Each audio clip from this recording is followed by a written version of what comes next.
어머니, 저녁 드셔야죠.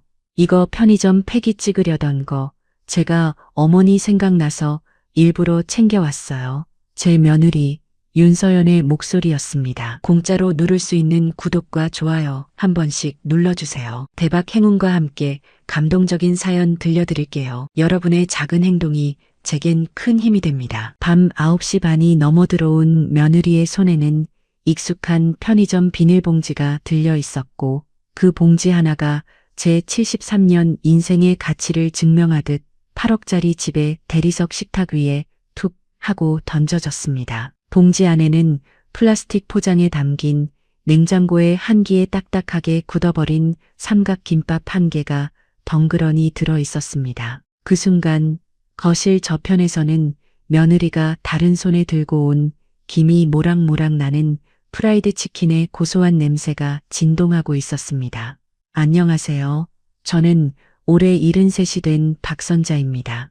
남편을 먼저 떠나보내고 하나뿐인 아들 이동훈에게 제 유일한 재산이자 남편과 나의 평생이 담긴 시가 8억 원짜리 아파트를 통째로 넘겨준 어리석은 어머니입니다. 그리고 방금 들으신 그 말은 제가 이 집의 소유권을 아들에게 넘겨준 지 5년 만에 맞이한 제 73번째 생일날 저녁에 일어난 일이었습니다. 제 전 재산의 가치는 고작 폐기 직전의 삼각김밥 한 개였습니다. 아니, 어쩌면 며느리의 말대로 일부러 챙겨온 그 정성까지 더 해야 할까요? 이 끔찍한 모욕은 바로 다음 날 저를 완벽하게 가족의 울타리 밖으로 밀어내는 그들의 잔인한 통보가 있기 직전에 거대한 폭풍의 시작이었습니다. 오늘 저는 제 뼈에 사무친 이 피눈물 맺힌 이야기를 처음으로 여러분께 꺼내놓으려 합니다. 그날은 제 73번째 생일이었습니다. 며칠 전부터 달력에 동그라미를 쳐놓았지만 저는 아무에게도 말하지 않았습니다. 자식들이 특히나 며느리가 먼저 기억해 주기를 바라는 헛된 기대 때문이었습니다. 저는 새벽 5시부터 일어나 부엌에서 서성였습니다. 혹시나 하는 마음을 끝내 접지 못하고 어쩌면 아침상이라도 따뜻하게 차려주지 않을까, 미역국이라도 한 그릇 끓여주지 않을까, 그렇게 부엌을 몇 번이나 서성였습니다. 하지만 7시가 다 되어 일어난 며느리 윤서연은 제게 눈길 한 번 주지 않고 화장대 앞에 앉았습니다. 결국 그날 아침상도 제 손으로 차렸습니다. 냉장고에 남은 반찬 몇 가지를 꺼내고 어제 끓여두었던 시래기국을 데웠습니다. 식탁에 둘러앉은 가족 중 그 누구도 제게 생일 축하한다는 말 한마디 건네지 않았습니다. 아들 이동훈은 출근길 내내 스마트폰으로 시뻘건 주식 시세만 확인하며 아, 또 떨어졌네 하고 인상을 썼습니다. 며느리 윤서연은 제각기 스마트폰 게임에 코를 박고 있는 손주들처럼 거울을 보며 화장을 고치기에 바빴습니다. 며느리는 국을 한술 뜨더니 어머님, 이 국은 왜 이렇게 짜요? 간도 못 맞추세요? 하며 숟가락을 탁 내려놓았습니다. 저는 아무 대답도 하지 못했습니다. 그저 아무렇지 않은 척 꾸역꾸역 찬밥을 물에 말아 목으로 넘겼습니다. 마치 모래알을 씹는 것처럼 서걱거리는 밥알이 지난 5년간 이 집에서 제가 살아온 세월을 말해주는 것 같았습니다. 제가 이 집의 주인이었던 시절에는 내 부엌에서 내가 끓인 음식을 두고 이런 타박을 받아본 적이 없었습니다. 하지만 8억짜리 집의 명의가 넘어간 순간 저는 이 집의 주인이 아니라 간도 못 맞추는 늙은 식모가 되어 있었습니다. 그렇게 가족들을 모두 보내고 온종일 텅 빈 집을 홀로 지켰습니다. 남편이 살아있을 적에는 생일이면 을의 동네 갈비집이라도 가서 외식을 하고 오는 길에 작은 국화빵이라도 사들고 오며 웃곤 했습니다. 그런 기억들이 유령처럼 8억짜리 거실을 떠다녔습니다. 저는 소파에도 앉지 못하고 식탁 의자에 꼿꼿이 앉아 창밖만 바라보았습니다. 혹시나 하는 기대를 참아 버리지 못했습니다. 어쩌면 저녁에 아들 녀석이 퇴근길에 작은 케이크라도 하나 사들고 와서 엄마 생신 축하드려요 하고 말해줄지도 모른다고 그런 헛된 희망을 품었습니다. 하지만 저녁 8시가 넘고 9시가 되어도 집은 조용했습니다. 배가 고팠지만 저녁을 차릴 수가 없었습니다. 가족들이 돌아오면 다 같이 생일 외식이라도 하게 될까봐 굶주린 배를 물로 채우며 바보같이 기다렸습니다. 밤 9시 반이 넘어서야 현관 도어록이 해제되는 소리가 들렸습니다. 저는 반사적으로 자리에서 일어났습니다. 심장이 두근거렸습니다.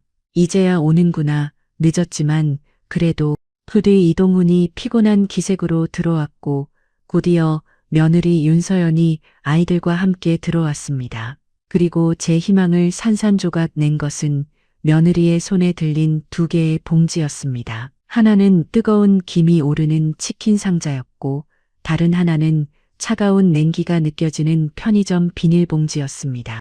아이들은 환호성을 지르며 거실로 뛰어 들어갔고 며느리는 제게 눈길 한번 주지 않은 채 신발도 벗기 전에 식탁 위에 편의점 봉지를 툭 소리가 나게 던져 놓았습니다. 그리고는 저 잔인한 첫마디를 건넨 것이었습니다. 어머니, 저녁 드셔야죠. 이거 편의점 폐기 찍으려던 거 제가 어머니 생각나서 일부러 챙겨왔어요. 폐기, 그 단어가 제 귓속을 파고들었습니다. 유통기한이 임박해서 버려야 하는 물건, 저는 그 말의 의미를 즉시 알아들을 수 없었습니다. 아니, 알아듣고 싶지 않았습니다. 멍하니 서 있는 제게 소파에 넥타이를 풀며 드러눕던 아들 녀석이 거들었습니다. 당신이 신경 써서 제일 비싼 전주비빔으로 가져왔네. 잘했어. 어머니, 식기 전에 드세요. 그 목소리에는 일말의 죄책감이나 미안함조차 담겨 있지 않았습니다. 오히려 며느리의 배려를 칭찬하고 있었습니다. 식기 전에 드세요. 어들의 그 말은 제 심장을 얼음장으로 내리치는 것 같았습니다. 이미 얼음처럼 차가운 음식이었습니다. 그 순간 거실에서는 며느리가 시킨 뜨끈한 프라이드 치킨 냄새가 진동했습니다. 손주들은 텔레비전을 보며 신이 나 닭다리를 뜯고 있었고 며느리는 그런 아이들을 흐뭇하게 바라보며 시원한 맥주 캔을 땄습니다. 아, 오늘 하루 스트레스가 다 풀리네.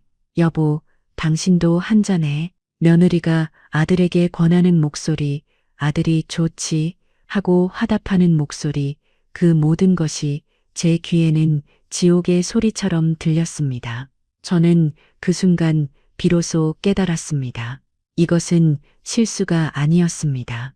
이것은 무관심도 아니었습니다. 이것은 저를 향한 명백한 통보였습니다. 당신의 가치는 딱 이 정도라고, 이 8억짜리 집에서 당신이 차지하는 몫은 폐기 직전의 삼각김밥 하나일 뿐이라고. 그들은 제 73번째 생일날에 제게 아주 분명하게 선언하고 있었습니다. 저는 더 이상 아무 말도 할 수 없었습니다. 목구멍까지 차오른 울음을 억지로 삼키며 그 모욕덩어리 같은 삼각김밥이 든 비닐봉지를 손에 쥐었습니다. 그리고 조용히 제 방으로 들어왔습니다. 8억짜리 아파트에서 유일하게 제 공간이라 불리는 곳, 원래는 창고로 쓰던 난방도 제대로 되지 않는 제 작은 방이었습니다. 문 밖에서는 아이들의 즐거운 웃음소리와 며느리의 교태 섞인 목소리가 시끄럽게 울려 퍼졌습니다. 저는 냉기가 스며드는 그 차가운 방바닥에 앉아 비닐봉지를 열었습니다. 딱딱하게 굳어버린 밥알이 플라스틱 포장 너머로 보였습니다. 저는 그것을 뜯어 한 입 베어 물었습니다. 밥알인지 플라스틱인지 모를 차가운 덩어리가 목구멍으로 넘어가지 않았습니다. 눈물이 뜨겁게 쏟아져 밥알과 섞여들었습니다. 잔맛이 입안에 가득 찼습니다. 이게 내 73년 인생의 결과물이었습니다. 남편과 평생을 바쳐 이룬 8억 원의 전 재산을 주고 얻은 내 생일상이었습니다. 그날 밤 저는 단 한숨도 자지 못했습니다. 뜬 눈으로 밤을 지새우며 저는 결심하고 또 결심했습니다. 내일 아침이 오면 이 모든 것을 끝내야겠다고 다짐했습니다. 하지만 그때까지만 해도 저는 다음 날 아침에 저를 기다리고 있는 더 끔찍한 절망을, 이 삼각김밥보다 더 지독한 배신을 상상조차 하지 못했습니다.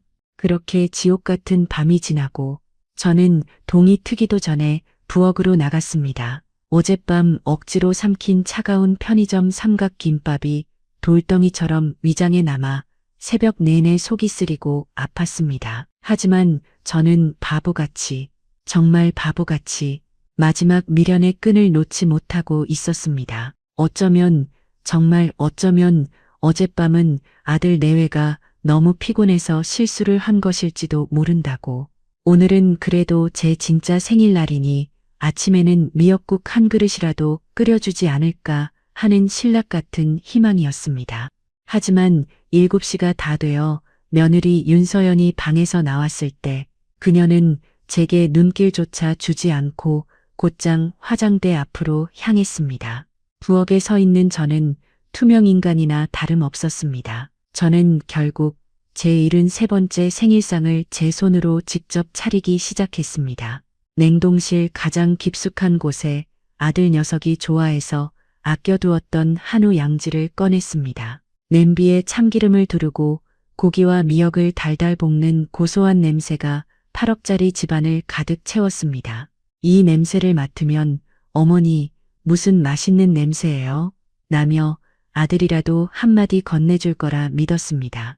하지만 식탁에 둘러앉은 가족들의 반응은 어제와 조금도 다르지 않았습니다. 아들 이동우는 여전히 스마트폰으로 시뻘건 주식 차트만 확인하며 연신 혀를 찼습니다. 며느리 윤서연은 제 정성이 담긴 미역국을 한술 뜨더니 어머님, 오늘은 국이 왜 이렇게 싱거워요? 어제는 짜서 못 먹겠더니 간을 아예 안 하셨나 봐 하며 숟가락을 내려놓았습니다. 그 말에 아들 녀석이 저를 한번 힐끗 쳐다보며 말했습니다. 엄마, 그냥 소금 넣어서 드세요. 바쁜 사람 아침부터 귀찮게 하지 마시고 손주들마저 제각기 스마트폰 게임 소리를 켜놓고 낄낄거릴 뿐 식탁에는 그 어떤 대화도 온기도 없었습니다. 저는 그저 아무렇지 않은 척 제 생일상으로 직접 끓인 미역국을 꾸역꾸역 목으로 넘겼습니다. 이것이 이 집에서 며느리가 아닌 제가 차린 마지막 미역국이 될 줄은 꿈에도 몰랐습니다. 식사가 끝나자마자 아들은 출근 준비한다며 서재로 들어가 버렸고 며느리는 오늘 친구들하고 브런치 약속이 있다며 평소보다 더 화려하게 화장을 하기 시작했습니다. 저는 홀로 남아 그 많은 설거지를 하고 치우고 닦았습니다. 텅 빈 거실 소파에 망부석처럼 앉아 있었습니다. 어젯밤의 모욕과 오늘 아침의 무시가 뒤섞여 심장이 차갑게 식어가는 기분이었습니다. 제 존재 자체가 이 집에서 완벽하게 부정당하고 있었습니다. 어제가 뒤순이다. 오후가 되어 며느리가 돌아오고 아들이 서재에서 나오더니 두 사람 다 분주하게 여행 가방을 싸기 시작했습니다. 현관에는 커다란 캐리어 2개가 이미 입을 벌리고 있었습니다. 며느리가 옷방을 들락거리며 아들에게 소리쳤습니다. 여보, 애들 수영복 챙겼어? 아, 나도 이번에 산 원피스 가져가야 하는데. 저는 그저 멍하니 그 모습을 바라보다 도저히 이해할 수 없는 그 광경에 떨리는 목소리로 물었습니다. 어디 멀리 가느냐? 제 물음에 화장을 고치던 며느리가 거울을 보며 콧방귀를 뀌었고 아들 이동훈이 마치 길 가던 개에게 말하듯 제게 대수롭지 않게 툭 던졌습니다. 아, 맞다. 어머니 깜빡했네. 저희 내일부터 5박 6일로 제주도 가거든요. 비행기 비즈니스석에 5성급 호텔 1인당 100만 원짜리 총 500만 원 풀 패키지로 예약했어요. 집 좀 잘 봐주세요. 5박 6일 500만 원, 그 숫자들은 제 머릿속을 맴돌았지만 현실감이 없었습니다. 어제 제 생일날 저녁은 편의점 폐기 삼각김밥으로 때우게 한 자식들이 단 며칠의 여행에 500만 원을 쓰고 온다는 사실이 믿기지 않았습니다. 제 손이 사시나무처럼 떨리기 시작했습니다. 그럼 나는 어쩌고. 제가 말을 채 끝내기도 전에 아들은 제 말을 가차없이 끊어버렸습니다. 그 목소리는 제가 40년 넘게 키워온 아들의 목소리가 아니었습니다. 아이, 어머니도 참, 우리 가족끼리 가는 거라 어머니는 좀 그렇잖아요. 아시죠? 애들 챙기기도 바쁜데 어른까지 모시고 가면 저희가 불편해서요. 어머니는 그냥 집에서 편히 쉬세요. 우리 가족끼리. 그 말이 제 귀가 아닌 심장에 그대로 날아와 박혔습니다. 어젯밤의 삼각김밥이 제 가치를 매긴 것이라면 오늘의 이 여행 통보는 저를 가족의 울타리 밖으로 완전히 추방시키는 사형 선고였습니다. 저는 그 순간 완벽하게 깨달았습니다. 저는 더 이상 이 집의 가족이 아니었습니다. 저는 8억짜리 집을 통째로 넘겨주고 그들이 500만 원짜리 호화 여행을 간 사이 빈집이나 지키는 늙고 쓸모없는 관리인일 뿐이었습니다. 아들 내외가 여행 준비로 분주한 동안 저는 제 작은 창고방으로 들어와 문을 닫았습니다. 문 밖에서 들려오는 손주들의 들뜬 웃음소리와 며느리가 제주도 가서 뭐 입지 하며 흥얼거리는 콧노래 소리가 마치 다른 세상의 일처럼 아득하게만 들렸습니다. 저는 침대 가장자리에 멍하니 걸터 앉아 제 손에 들린 낡은 스마트폰 화면을 내려다보았습니다. 그 안에는 제가 지난 몇 년간 차마 지우지 못하고 남겨두었던 제 고통의 증거들이 고스란히 담겨 있었습니다. 이제 이것들을 사용해야 할 때가 왔음을 직감했습니다. 그들이 제주도에서 500만 원짜리 행복을 즐기는 그 5박 6일의 시간, 그 시간은 이제 온전히 저를 위한 반격의 시간이 될 것이었습니다. 저는 더 이상 망설이지 않았습니다. 다음 날 이른 아침 현관문이 쾅 하고 닫히는 소리와 함께 집안은 완벽한 정적에 휩싸였습니다.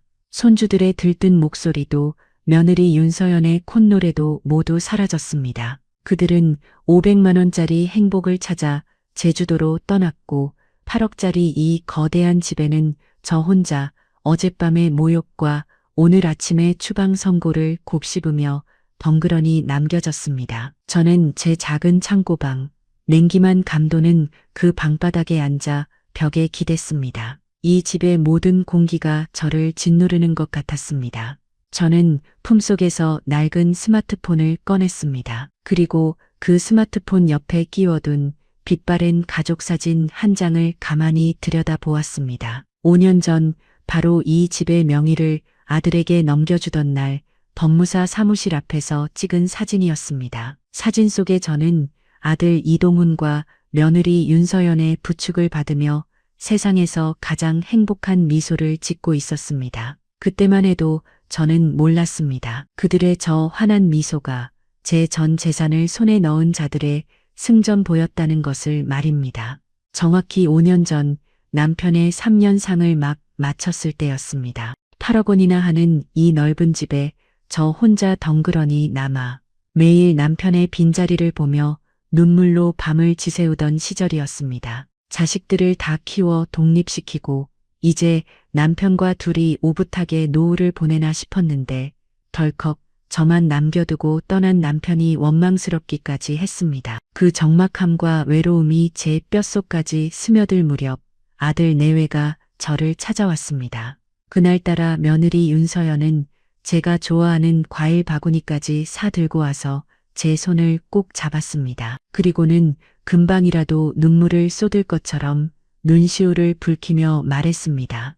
어머님, 저희가 모실게요. 아버님도 안 계신데 이렇게 넓은 집에서 혼자 외롭게 식사도 거르시고 저희가 너무 마음이 아파서 그래요. 저희가 들어와서 어머님 아침 저녁 따뜻한 밥이라도 챙겨드리고 손주들 재롱도 보시면서 편하게 사셔야죠. 며느리는 제 손등을 연신 쓰다듬으며 마치 저를 세상에서 가장 위하는 효부처럼 굴었습니다. 그 말에 이미 마음이 절반쯤 녹아내린 제게 아들 이동훈이 쇳기를 박았습니다. 아들은 며느리와는 달리 아주 이성적이고 논리적인 척 저를 설득하기 시작했습니다. 어머니, 어차피 이 집 나중에 다 저희한테 물려주실 거잖아요? 그런데 이걸 어머니 명의로 그냥 가지고 계시다가 돌아가시기라도 하면 나중에 상속세가 어마어마하게 나옵니다. 세금으로만 몇 억을 내야 할지도 몰라요. 그저 아들의 진지한 표정을 바라볼 뿐이었습니다. 아들은 전문가에게 알아봤다는 듯 서류까지 꺼내 보이는 신용을 하며 말을 이었습니다. 그러니까 어머니, 지금 저희한테 증여를 해주시면 세금 문제도 아주 깔끔하게 정리되고 저희도 부담이 없습니다. 그렇게 세금 아낀 만큼, 아니, 그보다 훨씬 더 많이 저희가 어머니 평생 편안하게 모실게요. 정말 호강시켜 드릴게요. 제가 어머니 하나뿐인 아들이잖아요. 절 믿으세요. 절 믿으세요. 평생 호강시켜 드리겠다. 그 말이 제 귓가에 꿀처럼 달콤하게 맴돌았습니다. 저는 세금 몇 억이 아까워서가 아니었습니다. 저는 그저 남은 인생을 다시금 아들 내외와 손주들과 함께 북적거리며 가족의 정을 느끼고 싶었습니다. 며느리의 저 따뜻한 눈물과 아들의 저 듬직한 약속을 믿었습니다. 내 자식인데, 내 며느리인데, 설마 이 늙은 어미를 속이랴 싶었습니다. 그래서 저는 다음 날, 아니, 아들 내외가 재촉하는 바람에 바로 그 다음 날, 그들의 손에 이끌려 법무사 사무실로 향했습니다.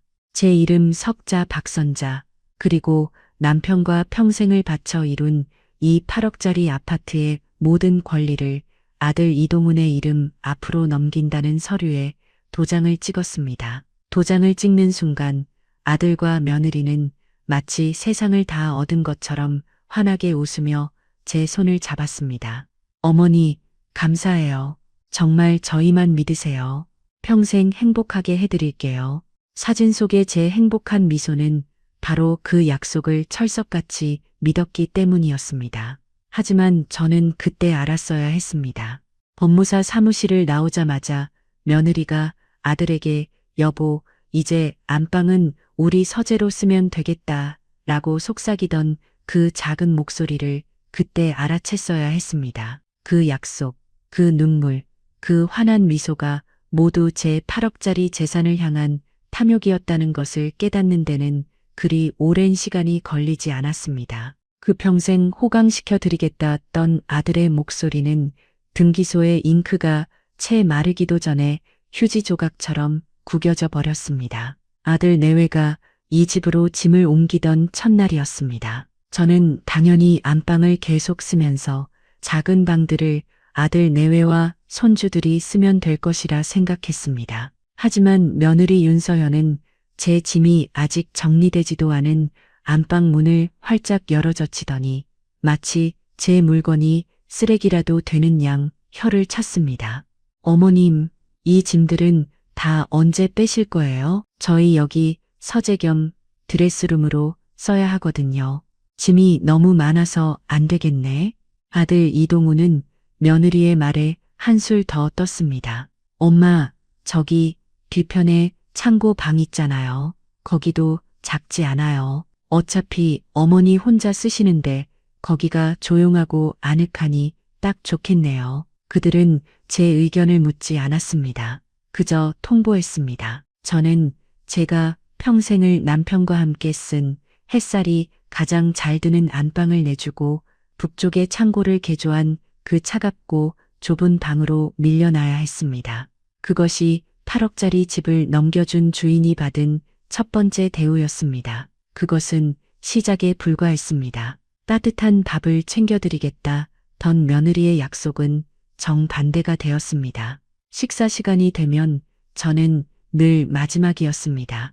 아들 내외와 손주들이 식탁에서 식사를 마치고 거실로 나갈 때까지 저는 부엌 한쪽에 서서 기다려야만 했습니다. 며느리는 제가 식탁에 함께 앉는 것을 노골적으로 불쾌해했습니다. 어머님은 이따 저희 다 먹고 편하게 드세요. 식탁이 좁아서 불편하잖아요. 제가 먹을 수 있는 것은 그들이 먹고 남긴 음식이었습니다. 닭볶음탕을 한 날이면 닭다리와 날개는 흔적도 없이 사라지고 퍽퍽한 가슴살 몇 조각과 감자찌꺼기만 남은 냄비를 받아야 했습니다. 저는 그 차갑게 식어버린 잔반들을 싱크대 앞에 서서 찬물에 밥을 말아 넘기기 일쑤였습니다. 제가 이 집의 주인이 아니라 돈 한 푼 받지 못하는 식모가 되어 있었습니다. 그리고 제 손에 이 낡은 스마트폰을 쥐게 만든 제 가슴에 대못을 박은 그날의 사건이 터졌습니다. 그날은 제가 몸이 좋지 않아 저녁 반찬으로 겨우 장조림 하나를 만들어 식탁에 올렸습니다. 거실에서 텔레비전을 보던 며느리 윤서연이 식탁으로 오더니 장조림 그릇을 젓가락으로 뒤적거리며 짜증을 냈습니다. 어머님, 이게 다예요? 제가 어제 마트 가서 갈비 사다 놨잖아요? 그거 재워서 구우시랬더니 고작 이 장조림 쪼가리 하나 해놓으신 거예요? 이게 반찬이라고 해놨어요? 개밥도 이것보단 낫겠네. 개밥, 그 단어가 제 심장을 도려내는 것 같았습니다. 몸이 아파 끙끙 앓으면서도 자식들 먹이겠다고 부엌에 섰던 제 정성이 개밥만도 못한 취급을 받았습니다. 며느리는 거기서 그치지 않았습니다. 아, 진짜 쓸모가 없으면 눈치라도 있던가. 이 집이 아직도 어머님 집인 줄 아세요? 이동훈 씨 이름으로 된 우리 집이잖아요.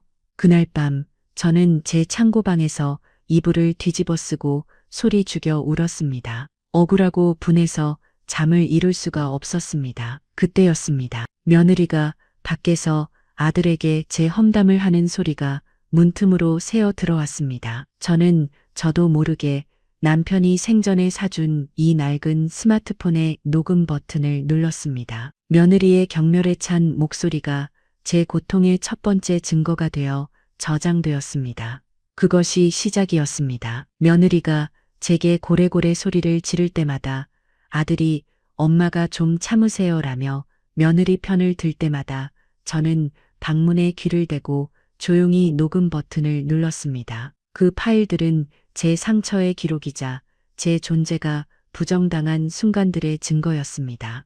그리고 가장 결정적인 증거는 제가 우연히 발견하게 되었습니다. 어느 날 아들이 서재 컴퓨터를 켜놓고 잠시 자리를 비운 사이 저는 청소를 하러 들어갔다가 화면에 떠 있는 메신저 대화창을 보게 되었습니다. 며느리 윤서연과 아들 이동훈이 나눈 대화였습니다. 여보, 나 정말 어머님 때문에 짜증나 죽겠어. 그냥 빨리 요양원이나 보내버리면 안 돼? 저는 제 눈을 의심했습니다. 심장이 쿵 하고 바닥으로 떨어졌습니다. 그리고 이어진 아들의 대답은 제 남은 숨마저 끊어놓았습니다. 조금만 참아. 지금 보내면 사람들 시선이 좋지 않아. 어차피 집은 우리 거니까 나중에 적당한 때 봐서 팔고 우리 새 아파트로 이사 가면 돼. 그 글자 하나하나가 제 심장에 박힌 가시처럼 지난 몇 년간 저를 끊임없이 괴롭혀 왔습니다. 저는 떨리는 손으로 울음을 삼키며 그 대화 화면을 스마트폰 카메라로 찍어 두었습니다. 요양원, 집을 팔고, 이사, 그들의 최종 목적지는 그것이었습니다. 저는 그제야 깨달았습니다. 이것은 가족이 아니었습니다. 저는 제 손으로 제 8억짜리 재산을 노린 강도 2명을 집안에 들인 것이었습니다.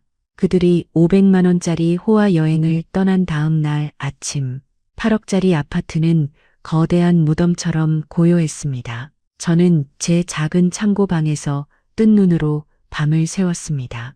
현관문이 닫히던 그 순간에 소음이 잦아들자 이 집을 가득 채운 것은 귀가 먹먹할 정도의 적막감이었습니다. 저는 더 이상 이 집의 가족도 식모도 아닌 그저 빈집을 지키는 유령 같은 존재가 되어 홀로 남겨졌습니다. 어젯밤, 아니 그제 밤이죠. 며느리 윤서연이 제게 던져주었던 그 차갑고 딱딱했던 편의점 폐기 삼각김밥의 모욕감이 뱃속에서 가시처럼 박혀 저를 찔러댔습니다. 저는 자리에서 일어났습니다. 더 이상 눈물은 나오지 않았습니다. 지난 5년간 흘린 눈물이 마른 것인지 아니면 어제 아들 이동훈이 제게 날린 우리 가족끼리라는 그 비수 같은 말이 제 눈물샘을 얼어붙게 한 것인지 몰랐습니다. 눈물이 흘러야 할 자리에는 차갑고 단단한 무언가가 들어차는 기분이었습니다. 저는 침대 밑 낡은 상자 가장 깊숙한 곳에 넣어두었던 낡은 손가방을 꺼냈습니다. 그 안에는 남편이 세상을 떠나기 전 제게 혹시 모를 비상금으로 쓰라며 쥐어준 낡은 통장 하나와 현금 뭉치가 들어 있었습니다. 그것이 이 집을 증여하고 남은 제 이름으로 된 유일한 재산이었습니다. 통장에 찍힌 잔액과 꼬깃꼬깃한 현금을 모두 합쳐 300만 원, 8억 원짜리 집을 통째로 내어준 대가로 제 손에 남은 전부였습니다. 이 돈으로는 방 한 칸 전세도 구할 수 없다고 그저 아들 내외의 눈치를 보며 하루하루 죽은 듯이 연명하는 것 말고는 방법이 없다고 그렇게 스스로를 옥죄며 지난 5년을 버텨왔습니다. 하지만 아니었습니다. 이 300만 원이면 충분했습니다. 내 빼앗긴 인생을 되찾기 위한 내 아들과 며느리라는 이름의 강도들에게 맞서기 위한 싸움을 시작하기에는 300만 원은 결코 적은 돈이 아니었습니다. 저는 옷장 문을 열었습니다. 며느리가 사주고는 생색내던 촌스러운 꽃무늬 옷들, 아들이 더 이상 입지 않는다며 제게 버리듯 준 낡은 티셔츠들을 모두 밀어냈습니다. 그리고 옷장 가장 깊숙한 곳, 남편의 3년상을 치를 때 입었던 검은색 정장 치마와 재킷을 꺼내 입었습니다. 수십 년 만에 처음으로 가족을 위해서가 아닌 오직 나 자신, 박선자라는 한 인간을 위해 입는 옷이었습니다. 거울 앞에 섰습니다. 거울 속에는 눈물과 서러움에 찌들어 있던 늙고 초라한 여자는 온데간데 없었습니다. 머리를 단정히 빗어넘기고 300만 원이 든 낡은 손가방을 어깨에 맨 제 모습은 마치 제 인생의 마지막 전쟁터로 나가는 비장한 군인처럼 보였습니다. 거울 속에는 차갑게 분노하고 결연한 의지를 다지는 낯선 얼굴에 제가 서 있었습니다. 저는 더 이상 망설이지 않았습니다. 거실로 나갔습니다. 텅 빈 집안을 한번 둘러보았습니다. 아들의 운동기구가 떡하니 자리를 차지한 거실, 며느리의 값비싼 옷가지들이 어지럽게 널린 안방, 손주들의 장난감으로 발 디딜 틈 없는 아이들 방. 이 모든 공간 속에서 온전히 제 것이라고는 벽에서 한기가 스며 나오는 저 작은 창고방 한 칸뿐이었습니다. 5년 전까지만 해도 이 집의 모든 공기는 제 것이었고 모든 벽에는 제 손때와 남편과의 추억이 묻어 있었습니다. 하지만 이제 저는 이 집에 갇힌 유령일 뿐이었습니다. 저는 소리 없이 현관문을 열고 밖으로 나섰습니다. 아파트 단지를 빠져나와 버스 정류장으로 향하는 제 발걸음은 천근만근처럼 무거웠지만 제 마음은 수십 년 만에 처음으로 어딘가를 향해 날아오르고 있었습니다. 버스는 이내 도착했고 덜컹거리는 차체에 몸을 실었습니다. 차창 밖으로 익숙한 동네 풍경이 빠르게 스쳐 지나갔습니다. 저 시장은 아들이 어렸을 때 매일 손을 잡고 장을 보러 다니던 곳이었고 저 놀이터는 며느리가 임신했을 때 함께 산책하며 뱃속의 손주를 기다리던 곳이었습니다. 모든 풍경 속에 행복했던 기억들이 유령처럼 떠올랐습니다. 그 기억들이 칼날이 되어 제 가슴을 후벼 팠습니다. 내가 8억이 아니라 800억을 가졌어도 내 자식이 저렇게 변했을까? 아니, 내가 8억짜리 집 대신 8천만 원짜리 빌라 한 채만 가지고 있었어도 저들이 나를 이렇게까지 대접했을까? 수많은 질문이 머릿속을 스쳐 지나갔습니다. 버스가 멈춰 섰고 저는 낯선 동네의 허름한 상가 건물 앞에서 내렸습니다. 며칠 전 동네 게시판에서 혹시나 싶어 스마트폰으로 찍어두었던 시민 무료 법률 상담소라고 쓰인 낡은 간판이 2층 창문에 붙어 있었습니다. 삐걱거리는 좁은 계단을 올라가자 녹슨 철문이 저를 막아섰습니다. 저는 그 문 앞에서 잠시 숨을 골랐습니다. 이 문을 여는 순간 저는 더 이상 어머니가 아니라 내 아들을 고소하는 원고가 되는 것이었습니다. 정말 돌이킬 수 없는 강을 건너는 것이었습니다. 하지만 제 머릿속으로 어젯밤 며느리가 던져주었던 그 차가운 삼각김밥과 아들이 말했던 우리 가족끼리 이라는 단어가 다시 떠올랐습니다. 저는 굳게 입술을 깨물고 녹슨 철문 손잡이를 힘주어 돌렸습니다. 삐걱 하고 녹슨 철문이 무거운 소리를 내며 열렸습니다. 문 안쪽의 풍경은 제가 상상했던 것보다 훨씬 더 좁고 어수선했습니다. 방 안가득히 쌓인 서류 더미에 파묻힌 낡은 책상 2개가 전부였고 창문으로는 희미한 빛만 겨우 들어오고 있었습니다. 그 서류 더미 속에서 젊은 남자 한 명이 저를 보고 자리에서 일어났습니다. 김진우 변호사입니다. 안경 너머의 눈빛이 날카롭고 다부져 보였습니다. 어서 오세요, 어머님. 전화 주신 분 맞으시죠? 편하게 이쪽 의자에 앉아서 천천히 말씀하세요. 그는 제게 따뜻한 믹스 커피 한 잔을 건네며 맞은편 의자를 권했습니다. 하지만 저는 의자에 앉을 수가 없었습니다. 다리가 후들거려 금방이라도 주저앉을 것 같았습니다. 종이컵을 든 제 손이 덜덜 떨리는 것을 저 자신도 어쩔 수가 없었습니다. 지난 며칠간 돌덩이처럼 굳어있던 제 마음이 이 낯선 젊은이의 다정한 목소리 하나에 금방이라도 녹아내려 무너질 것 같았습니다. 저는 떨리는 손으로 종이컵을 쥔 채 어디서부터 어떻게 이 지옥 같은 이야기를 시작해야 할지 몰라 한참을 망설였습니다. 제 눈치를 살피던 김진우 변호사가 다시 한번 부드럽게 말했습니다. 괜찮습니다. 어떤 이야기든 다 들어드릴게요. 이곳은 어머님의 이야기를 듣기 위해 있는 곳입니다.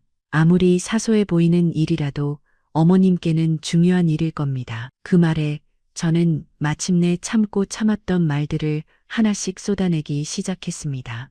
제가 남편과 사별하고 8억짜리 아파트에 홀로 남겨졌던 이야기, 아들 내외가 평생 호강시켜 드리겠다며 눈물로 합가를 호소했던 이야기, 그리고 제가 그 약속 하나만 믿고 내 평생의 재산을 아들 이동훈의 이름으로 넘겨준 이야기까지 차근차근 설명했습니다. 그리고 그 후로 모든 것이 어떻게 달라졌는지를 말했습니다. 처음에는 안방을 서재로 쓰겠다는 아들의 말에 작은 창고 방으로 밀려났고, 그 다음에는 손주들이 무서워한다는 며느리 윤서연의 핀잔에 남편의 영정사진을 옷장 깊숙이 숨겨야만 했습니다. 식사 시간이 되면 저는 늘 마지막이었습니다. 아들 내외와 손주들이 식사를 마칠 때까지 부엌에서 기다렸다가 그들이 남긴 음식, 그 잔반들을 먹는 것이 제 일상이 되었다고 말했습니다. 말을 하면 할수록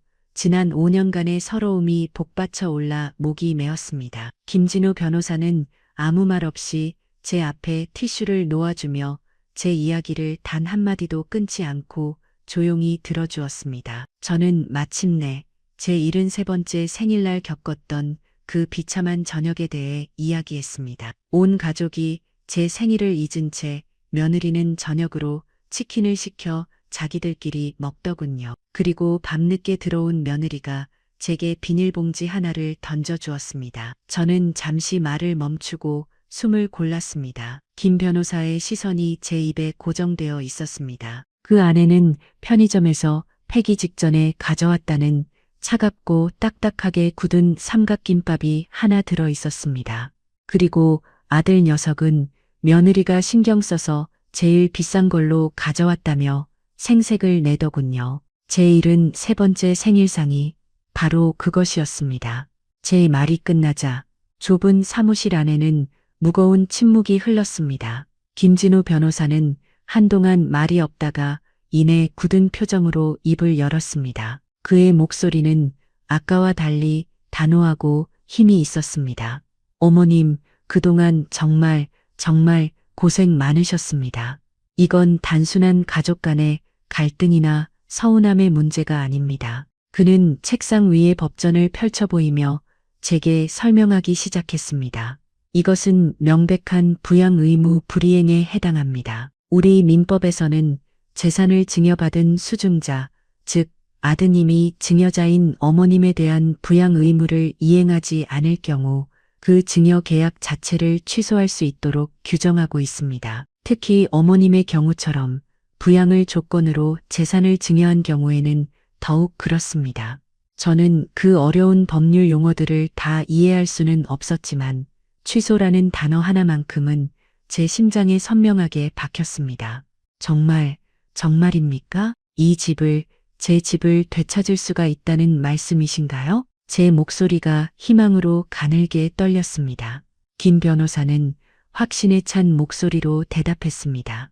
물론입니다. 승소 가능성이 매우 높습니다. 특히 생일날의 그 삼각김밥 사건은 경제적 부양을 소홀히 한 것을 넘어 어머님의 인격을 모독한 명백한 정서적 학대 행위입니다. 법원은 이런 부분을 매우 중요하게 판단합니다. 그는 제게 혹시 다른 증거가 있는지를 물었습니다. 저는 기다렸다는 듯 제 낡은 손가방에서 스마트폰을 꺼내 그에게 건넸습니다. 지난 5년간 제가 맞는지 틀린지도 모르고 모아온 것들입니다. 김진우 변호사는 제 스마트폰을 건네받아 이어폰을 한쪽 귀에 꽂고 첫 번째 녹음 파일을 재생했습니다. 파일이 재생되는 동안 그의 미간이 미세하게 찌푸려졌습니다. 처음에는 그저 며느리의 날카로운 잔소리 정도가 흘러나왔지만 이내 입에 담기 힘든 욕설과 인격 모독적인 발언들이 좁은 사무실 안을 가득 채웠습니다. 이게 반찬이라고 해놨어요. 개밥도 이것보단 낫겠네. 쓸모가 없으면 눈치라도 있던가. 며느리의 경멸에 찬 목소리가 이어폰을 통해 흘러나오는 동안 변호사의 표정은 점차 딱딱하게 굳어갔습니다. 그는 다음 파일, 또 그 다음 파일을 쉼없이 확인하며 제 서름의 조각들을 하나씩 맞춰 나갔습니다. 그리고 마지막으로 그가 확인한 것은 제가 떨리는 손으로 찍어두었던 아들 이동훈과 며느리 윤서연이 나눈 메신저 대화였습니다. 엄마 빨리 요양원이나 보내버리고 싶다. 조금만 참아. 집은 우리 거니까 나중에 팔면 돼. 그 내용을 확인하는 순간 김 변호사의 입에서 나지막한 탄식이 터져 나왔습니다. 그것은 제 아들이 더 이상 제 아들이 아님을 증명하는 차가운 사형 선고문과도 같았습니다. 모든 증거를 확인한 변호사는 이어폰을 빼고 한동안 아무 말 없이 저를 바라보았습니다. 그의 눈빛에는 단순한 동정을 넘어선 깊은 공감과 분노가 함께 담겨 있었습니다. 어머님, 그가 입을 열었습니다. 이건 빼도 박도 못할 증거입니다. 특히 아드님이 직접 작성한 이 메시지는 부양 의사가 처음부터 없었으며 오직 8억 원의 재산만을 노렸다는 강력한 증거가 됩니다. 그는 잠시 말을 멈추고 제게 물었습니다. 마음 굳게 정하신 거 맞으시죠? 한번 시작하면 다시는 예전으로 돌아갈 수 없는 싸움이 될 겁니다. 어머님의 하나뿐인 아들을 상대로 한 소송입니다. 저는 잠시 망설였습니다. 제 손으로 제 아들을 법정에 세운다는 것이 과연 어미로서 할 짓인가. 하지만 제 머릿속으로 생일날 밤 제 앞에 놓였던 그 차갑고 딱딱했던 삼각김밥 그릇이 다시 떠올랐습니다. 그 비참했던 음식은 제 아들이 이미 저와의 인연을 먼저 끊어버렸다는 증거였습니다. 저는 조용히 그러나 단호하게 고개를 끄덕였습니다. 네, 변호사님, 이제 더는 망설이지 않겠습니다. 제 인생을, 제 집을 되찾고 싶습니다. 제 대답에 김진우 변호사는 결심했다는 듯 책상 서류들을 정리하며 앞으로의 계획을 설명하기 시작했습니다. 알겠습니다. 그럼 지금부터 바로 시작하겠습니다. 저희가 해야 할 일은 크게 두 가지입니다. 첫 번째는 증여계약 취소 청구 소송을 법원에 정식으로 제기하는 것입니다. 그리고 그보다 더 시급하고 중요한 것이 있습니다. 그는 제 눈을 똑바로 보며 말했습니다. 바로 가압류 신청입니다. 가압류라는 생전 처음 들어보는 단어에 제가 어리둥절한 표정을 짓자 그가 차분하게 설명해 주었습니다. 혹시라도 아드님 내외가 이 소송 사실을 알게 되면 그 8억짜리 집을 급하게 팔아버리거나 다른 사람 명의로 돌려놓을 가능성이 있습니다. 그렇게 되면 저희가 소송에서 이기더라도 집을 되찾을 수 없게 됩니다. 가압류는 소송이 끝날 때까지 그 집을 아드님이 마음대로 팔거나 처분하지 못하도록 법원의 이름으로 묶어두는 장치입니다. 그의 설명을 듣고 나니 등골이 서늘해졌습니다. 이것은 제가 생각했던 것보다 훨씬 더 본격적이고 치밀한 싸움이었습니다. 김진우 변호사는 제게 필요한 서류 목록을 꼼꼼하게 적어주었습니다. 증기부등본, 증여계약서 원본, 제 신분증과 인감도장. 다행히 모두 제 창고방 서랍 깊숙한 곳에 제가 미처 버리지 못하고 보관해 둔 것들이었습니다. 어머님, 지금 아드님 내외가 5박 6일 일정으로 여행을 갔다고 하셨죠? 네, 모레 저녁에나 돌아올 겁니다. 그럼 시간이 아주 좋습니다. 저희가 오늘 바로 서류를 준비해서 내일 아침 일찍 법원에 소장과 가압류 신청을 동시에 접수하겠습니다. 법원 결정이 빠르면 아드님이 돌아오기 전에 가압류 통지서가 집에 붙을 수도 있습니다. 김 변호사의 말에 저는 현관문에 붙을 붉은 글씨의 통지서를 상상했습니다. 그리고 그것을 발견하고 경악할 아들 이동훈과 며느리 윤서연의 얼굴을 떠올렸습니다. 가슴 한쪽이 아려왔지만 저는 입술을 굳게 깨물었습니다. 그렇게 해주세요. 변호사님만 믿겠습니다. 상담을 마치고 사무실을 나서는 제 어깨를 김진우 변호사가 가볍게 두드려 주었습니다. 어머님, 너무 걱정하지 마십시오. 이건 어머님이 잘못해서 벌어지는 일이 아닙니다.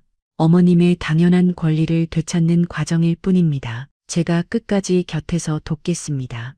버스를 타고 집으로 돌아오는 길, 제 마음은 올 때와는 전혀 다른 감정으로 가득 차 있었습니다. 올 때는 절망과 두려움 뿐이었다면 돌아가는 길에는 비장함과 결연한 의지가 샘솟았습니다. 텅 빈 집에 다시 들어섰을 때 그 8억짜리 공간은 더 이상 저를 가두는 감옥처럼 느껴지지 않았습니다. 그곳은 이제 제 인생을 걸고 싸워야 할 전쟁터였습니다. 다음 날 아침, 저는 해가 뜨기도 전에 눈을 떴습니다. 지난 5년간 단 하룻밤도 편히 잠들지 못했던 저였지만 이상하게도 그날 밤은 제 인생에서 가장 깊고 평온한 잠을 잔 것 같았습니다. 더 이상 참지 않아도 된다는 것, 더는 물러서지 않겠다고 결심했다는 사실 하나만으로도 제 영혼을 짓누르던 거대한 바위 하나가 사라진 기분이었습니다. 저는 일어나자마자 옷장 가장 깊숙한 곳, 남편이 생전에 쓰던 낡은 서류함에서 변호사가 말해준 서류들을 하나씩 꺼내 낡은 손가방에 챙기기 시작했습니다. 5년 전 아들에게 모든 것을 내어주며 행복한 노후를 꿈꿨던 그 증여 계약서, 그리고 제 이름 박선자가 선명하게 찍힌 인감도장. 한때는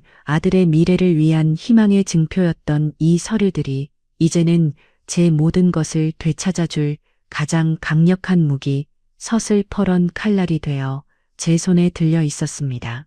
저는 약속된 시간에 맞춰 아침 일찍 집을 나섰습니다. 어제와 같은 길이었지만 제 발걸음은 더 이상 무겁거나 위축되지 않았습니다. 오히려 세상을 향해 첫 발을 내딛는 20살 처녀처럼 설렘과 비장함마저 느껴졌습니다. 법률 상담소 앞에서 저를 기다리고 있던 김진우 변호사의 차에 올라타자 그는 이미 모든 준비를 마친 듯 보였습니다. 그의 손에는 제가 어제 미처 생각지도 못했던 추가 서류들까지 들려 있었습니다. 어머님, 밤새 안녕하셨습니까? 오늘 저희가 법원에 가서 접수할 소장 초안입니다. 차에서 가시는 동안 한번 읽어보시죠. 그가 내민 서류에는 어려운 법률 용어들이 빼곡했지만 그 내용은 명확했습니다. 원고 박선자는 피고 이동훈의 기망행위와 부양 의무 불이행을 원인으로 5년 전 이루어진 8억 원 부동산 증여 계약의 무효 및 원상 회복을 청구한다. 제 이름과 아들의 이름이 원고와 피고라는 이름으로 나란히 적혀 있는 것을 보니 가슴 한쪽이 저릿하게 아파왔습니다. 하지만 저는 고개를 저었습니다. 이것은 아들을 향한 배신이 아니었습니다. 이것은 제 자신을, 남편과 나의 평생을 지키기 위한 마지막 의무였습니다. 김 변호사는 제 굳은 표정을 읽었는지 말없이 차를 몰아 법원으로 향했습니다. 생전 처음 들어가 보는 법원의 내부는 높고 차가운 공기로 가득했습니다. 수많은 사람들이 무표정한 얼굴로 복도를 오고 갔고 그들의 얼굴에는 각자의 무겁고 기구한 사연들이 그림자처럼 어려 있었습니다. 저는 김진우 변호사의 뒤를 따라 민사 접수 창구로 향했습니다. 제 차례가 되어 투명한 유리창 너머의 직원에게 서류를 건네는 순간 제 손이 미세하게 떨려왔습니다. 증여 취소 소송 접수하시려는군요. 신분증 주시겠습니까? 직원의 사무적인 목소리에 저는 떨리는 손으로 가방에서 신분증을 꺼내 건넸습니다. 직원이 서류와 신분증을 번갈아 확인하고 컴퓨터에 무언가를 입력하는 그 짧은 시간 동안 저는 숨조차 제대로 쉴 수 없었습니다. 인지대와 송달료 합해서 17만 원입니다. 저는 300만 원이 든 봉투에서 꼬깃한 돈을 꺼내 건넸습니다. 철컥하는 영수증 출력 소리와 함께 직원이 제게 작은 종이 한 장을 내밀었습니다. 접수 완료되셨고요. 사건 번호는 2002호과단 5-3-21입니다. 그 종이에 찍힌 원고 박선자, 피고 이동훈이라는 글자를 보는 순간 저는 정말로 돌이킬 수 없는 강을 건넜다는 것을 실감했습니다. 이제 가장 중요한 절차가 남았습니다. 김 변호사는 저를 데리고 바로 옆가 압류 신청 창구로 이동했습니다. 준비해온 서류를 제출하며 직원에게 설명했습니다. 증여 취소 소송과 동시에 진행하는 8억 원 부동산 가압류 신청입니다. 직원은 서류를 검토하더니 제게 말했습니다. 담보 제공 명령이 나올 겁니다. 공탁금으로 50만 원 정도 준비하셔야 합니다. 50만 원, 제 전 재산 300만 원의 상당 부분을 또다시 내놓아야 한다는 사실에 잠시 망설여졌습니다. 제 표정을 읽은 김 변호사가 단호하게 말했습니다. 어머님, 이건 나중에 돌려받으실 수 있는 돈입니다. 지금 이 절차를 밟지 않으면 우리가 소송에서 이겨도 그 8억짜리 집은 허사가 될 수 있습니다. 그의 단호한 말에 저는 고개를 끄덕이고 지갑에서 망설임 없이 돈을 꺼내 지불했습니다. 모든 절차를 마치고 법원 건물을 빠져나왔을 때 눈부신 아침 햇살이 제 얼굴 위로 쏟아져 내렸습니다. 하늘은 믿을 수 없을 만큼 파랗고 맑았습니다. 이제 모든 것은 법원의 손에 맡겨졌습니다. 내일 늦어도 모레 안에는 가압류 결정이 날 겁니다. 김 변호사의 말을 뒤로하고 집으로 돌아오는 버스 안, 바로 그때였습니다. 제 낡은 스마트폰이 까똑 하는 소리와 함께 울렸습니다. 아들 이동훈에게서 온 사진이었습니다. 제주도의 푸른 바다를 배경으로 아들 내외와 손주들이 세상에서 가장 행복한 얼굴로 환하게 웃고 있는 가족 사진이었습니다. 사진 아래에는 짧은 메시지가 적혀 있었습니다. 엄마, 여긴 날씨 정말 좋네요. 500만 원이 아깝지 않아요. 잘 지내고 계시죠? 저는 그 사진을 한참 동안 들여다보았습니다. 제 고통 위에서 제가 마지막 남은 300만 원 중 67만 원을 법원에 막 지불하고 나온 이 순간 저토록 행복하게 웃고 있는 그들의 모습, 저는 아무런 답장도 하지 않았습니다. 저 조용히 사진을 삭제하고 아들 이동훈의 번호를 차단 목록에 추가했습니다. 제 손가락은 조금도 떨리지 않았습니다. 텅 빈 집에 다시 홀로 남았습니다. 하지만 이제는 더 이상 외롭거나 무섭지 않았습니다. 집안의 모든 물건들이 곧 시작될 거대한 폭풍을 기다리며 숨을 죽이고 있는 것 같았습니다. 법원을 다녀온 다음 날 아침, 제 휴대전화가 이른 시간부터 시끄럽게 울렸습니다. 잠을 설친 탓에 흐릿했던 정신이 번쩍 뜨는 것 같았습니다. 발신자는 김진우 변호사였습니다. 저는 마른 침을 삼키며 통화 버튼을 눌렀습니다. 어머님, 좋은 소식입니다. 방금 법원에서 연락이 왔습니다. 저희가 어제 신청한 8억 원 부동산 가압류가 이례적으로 아주 빠르게 어젯밤에 결정되었다고 합니다. 그의 차분하지만 힘있는 목소리에 제 심장이 쿵쾅거리기 시작했습니다. 그럼 이제 어떻게 되는 겁니까? 오늘 오후 중으로 법원 집행관이 어머님 댁으로 방문해서 현관문에 통지서를 부착할 겁니다. 이제 법적으로 아드님은 이 집을 마음대로 처분할 수 없게 되었습니다. 완벽하게 묶인 겁니다. 수화기를 내려놓은 저는 한동안 그 자리에 우두커니 서 있었습니다. 어제까지만 해도 아득하게만 느껴졌던 일이 이제는 피할 수 없는 현실이 되어 제게로 성큼 다가오고 있었습니다. 제 손으로 시작한 일이었지만 막상 그 결과가 눈앞에 닥치자 두려운 마음이 드는 것도 사실이었습니다. 8억짜리 집 현관문에 붙을 그 붉은 글씨의 종이 한 장. 그것은 이웃들 모두가 보게 될 것이고 제 아들의 얼굴에 제가 직접 침을 뱉는 일이나 다름없었습니다. 하지만 저는 고개를 저었습니다. 두려움보다 더 큰 것은 지난 5년간 제가 겪어야 했던 모멸감과 서러움이었습니다. 제 73번째 생일날 제 앞에 던져졌던 그 차갑고 딱딱한 편의점 폐기 삼각김밥이었습니다. 그 모욕을 떠올리자 제 마음속의 망설임은 다시금 단단한 결의로 변했습니다. 김진우 변호사가 알려준 약속된 시간은 오후 3시였습니다. 저는 그 시간이 다가올수록 마치 사형 집행을 기다리는 죄수처럼 초조해졌습니다. 거실을 서성이다 창밖을 내다보기를 수십 번 반복했습니다. 점심때가 지났지만 밥알 하나 넘길 수가 없었습니다. 마침내 오후 3시가 조금 넘었을 무렵 아파트 현관에 낯선 남자가 서성이는 것이 보였습니다.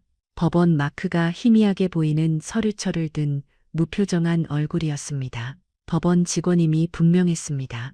이윽고 딩동 하고 초인종 소리가 울렸습니다. 저는 마른 침을 삼키고 떨리는 손으로 현관문을 열었습니다. 문을 열자 무표정한 얼굴의 중년 남자가 저를 위아래로 훑어보며 기계적으로 물었습니다. 법원에서 나왔습니다. 이정숙 씨, 아니 박선자 씨 되십니까? 네, 맞습니다만 채무자 이동훈 씨 명의의 이 부동산에 대한 가압류 집행을 위해 방문했습니다. 채권자 박선자 씨 본인 맞으시죠? 저는 고개를 끄덕이는 것 외에는 아무것도 할 수 없었습니다. 집행관은 제게 서류 몇 장을 보여주며 기계적으로 설명했습니다. 그리고는 익숙한 손놀림으로 8억짜리 대리석 현관문, 가장 눈에 잘 띄는 그 중앙에 붉은 글씨가 인쇄된 통지서를 꺼내 들었습니다. 그는 강력한 접착 테이프와 풀을 꺼내 그 붉은 종이를 현관문에 붙이기 시작했습니다. 해의가 압류라는 두 글자가 마치 제 아들의 심장에 찍히는 낙인처럼 선명하고 위협적으로 보였습니다. 부동산 가압류 집행 공시, 채권자 박선자, 채무자 이동훈. 이 부동산은 채권자 박선자의 신청에 의하여 가압류되었으므로 채무자 이동훈은 이를 매매, 증여, 기타 일체의 처분을 할 수 없음. 그 서늘한 문장을 읽는 제 눈앞이 아찔해졌습니다. 이제 이 통지서는 소송이 끝날 때까지 절대 떼시면 안 됩니다. 훼손할 경우 법적인 처벌을 받을 수 있습니다. 집행관은 마지막 경고를 남기고 돌아보지도 않은 채 엘리베이터를 타고 사라졌습니다. 저는 현관문을 닫고 차가운 문에 등을 기댄 채 한동안 서 있었습니다. 문틈으로 희미하게 종이 냄새와 강력한 풀 냄새가 섞여 들어왔습니다. 저 얇은 종이 한 장이 이제 저와 제 아들을 갈라놓는 거대한 벽이 되어버린 것이었습니다. 저는 손을 뻗어 문에 붙은 통지서의 거친 표면을 가만히 만져보았습니다. 그것은 제 5년간의 눈물의 무게이자 제 결심의 증거였습니다. 그날 밤 저는 텅 빈 거실 소파에 앉아 내일 저녁이면 돌아올 가족들을 생각했습니다. 그들은 어떤 표정으로 돌아올까? 500만 원짜리 여행의 피로와 즐거운 추억을 안고 현관 비밀번호를 눌렀을 때 가장 먼저 그들을 맞이할 저 붉은 글씨의 통지서를 보고 어떤 반응을 보일까? 분명 며느리 윤서연은 비명을 지를 것이고 아들 이동훈은 이성을 잃고 제게 달려들지도 모릅니다. 그 모든 상황을 상상하자 심장이 다시 불안하게 뛰기 시작했습니다. 하지만 저는 후회하지 않았습니다. 이것은 그들이 자초한 일이었습니다.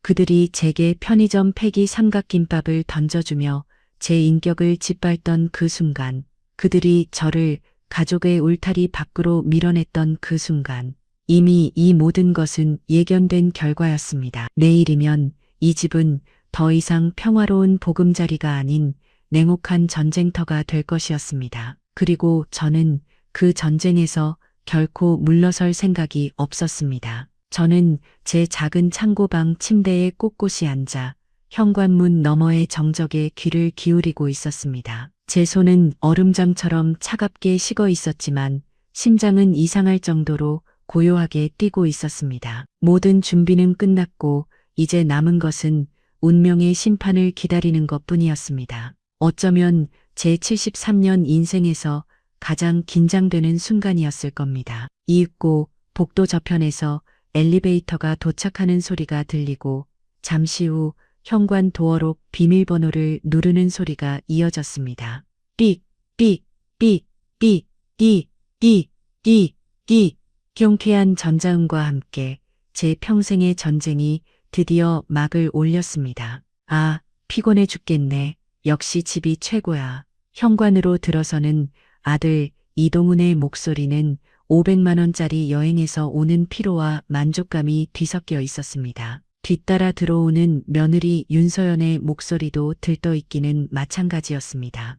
여보, 짐은 그냥 거실에 둬요. 내가 나중에 정리할게. 애들아, 들어와서 손부터 씻어. 할머니한테 인사하고. 손주들이 제잘거리며 복도를 뛰어다니는 소리, 무거운 여행 가방 바퀴가 8억짜리 아파트의 대리석 바닥에 끌리는 소리가 뒤섞여 집안은 순식간에 5일 전에 그 소란스러움을 되찾았습니다. 저는 그 모든 소리를 들으며 방 안에서 숨을 죽인 채 그 결정적인 순간을 기다렸습니다. 그들의 행복의 겨운 소란은 오래가지 않았습니다. 가장 먼저 그것을 발견한 것은 짐을 거실에 내려놓고 현관문을 닫으려고 몸을 돌리던 아들 이동훈이었습니다. 그의 움직임이 마치 필름이 끊긴 것처럼 그 자리에서 뚝 멈췄습니다.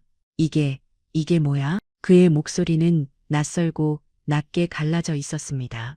며느리가 의아하다는 듯 물었습니다. 왜 그래요? 여보, 묻었어요. 아들은 대답 대신 손을 뻗어 문에 붙어 있는 붉은 글씨의 통지서를 향했습니다. 그의 손끝이 종이에 닿는 순간 며느리의 입에서 날카로운 비명이 터져 나왔습니다. 아, 이게 뭐야? 가압류? 여보, 이게 무슨 소리야? 이게 뭐냐고. 그녀는 사색이 되어 아들의 팔을 붙잡았습니다. 아들 이동훈은 망연자실한 표정으로 마치 귀신이라도 본 사람처럼 통지서에서 눈을 떼지 못했습니다. 종이를 거칠게 뜯어내는 소리가 나고 아들은 떨리는 목소리로 그 내용을 읽기 시작했습니다. 채권자 박선자, 채무자 이동훈, 증여, 취소, 청구 소송. 그리 목소리가 마지막 단어에서 힘없이 끊어졌습니다. 박선자라는 세 글자를 확인하는 순간 아들과 며느리의 시선이 동시에 제 창고 방 문을 향했습니다. 그들의 눈에는 더 이상 여행의 즐거움 따위는 없었습니다. 오직 충격과 공포, 그리고 믿을 수 없다는 배신감만이 가득했습니다. 저는 조용히 문을 열고 거실로 걸어 나갔습니다. 며칠 전 법원에 갈 때 입었던 남편의 3년상 때 입었던 그 검은색 정장 차림이었습니다. 복도에서 있는 아들 내외는 저를 보고도 한동안 아무 말도 하지 못했습니다. 아니, 하지 못했다는 표현이 맞을 겁니다. 저를 발견한 며느리 윤서연이 먼저 이성을 잃고 손에 쥔 그 붉은 통지서를 제게 던지듯 흔들며 소리쳤습니다. 어머님, 이게 무슨 짓이에요? 저희 없는 사이에 저희 집 현관문에 대체 무슨 일을 꾸미신 거예요? 이거 당장 떼요. 아들은 한 손으로 벽을 짚은 채 간신히 몸을 지탱하고 서 있었습니다. 그는 저를 향해 배신감으로 이글거리는 시뻘건 눈빛을 보내며 물었습니다. 어머니가 하신 거예요. 어떻게 어떻게 아들인 저한테 이런 짓을 하실 수가 있어요? 이 집, 어머니가 저한테 주신 집이잖아요. 저는 그들의 절규와 분노 앞에서 조금의 동요도 없이 그들을 똑바로 마주 보았습니다. 제 마음은 이미 모든 감정의 파도를 넘어선 고요한 심해와 같았습니다. 보면 모르겠느냐? 제 입에서 나온 목소리는 제 자신이 듣기에도 놀랄 만큼 차갑고 평온했습니다. 제 대답에 아들 이동훈의 얼굴이 흉측하게 일그러졌습니다. 에요. 모르겠냐고요? 이걸 지금 말이라고 하세요. 저희더러 길바닥에 나앉으라는 거잖아요. 어떻게 부모가 돼서 자식한테 이럴 수가 있냐고요. 그는 마치 제가 천하의 페류나라도 된 것처럼 저를 몰아세웠습니다. 바로 그때였습니다. 며느리 윤서연이 울며 불며 소리치다가 결정적인 실수를 저질렀습니다. 저희가 뭘 그렇게 잘못했다고 이러세요? 어머님 생신날 저희가 얼마나 신경 써드렸는데 그 편의점 삼각김밥 그거 하나 가지고 뭘 그렇게까지 하세요? 사람이 살다 보면 좀 서운하게 할 수도 있는 거지. 그걸 가지고 고작 그거 하나 가지고 집을 뺏는 게 말이 된다고 생각하세요? 고작 삼각김밥 그 뻔뻔함에 저는 실소조차 나오지 않았습니다. 저는 그들의 적반하장에 제 평생 단 한 번도 아들에게 보여준 적 없는 싸늘하고 경멸적인 미소를 지으며 대답했습니다. 그래, 너는 그것이 고작 삼각김밥 하나였다고 생각하는구나. 저는 주머니에 넣어두었던 제 낡은 스마트폰을 천천히 꺼내 들었습니다. 그리고 얼어붙은 표정의 아들 내외 앞에 서서 화면 잠금을 해제했습니다. 너희가 말하는 그 사소한 실수라는 것이 과연 어떤 것들이었는지 오늘 내가 똑똑히 들려주고 보여주마. 저는 망설임 없이 음량을 최대로 키우고 가장 최근에 녹음했던 파일을 재생했습니다. 스피커를 통해 며느리 윤서연의 날카롭고 경멸에 찬 목소리가 8억짜리 거실 전체에 울려 퍼지기 시작했습니다. 이게 반찬이라고 해놨어요?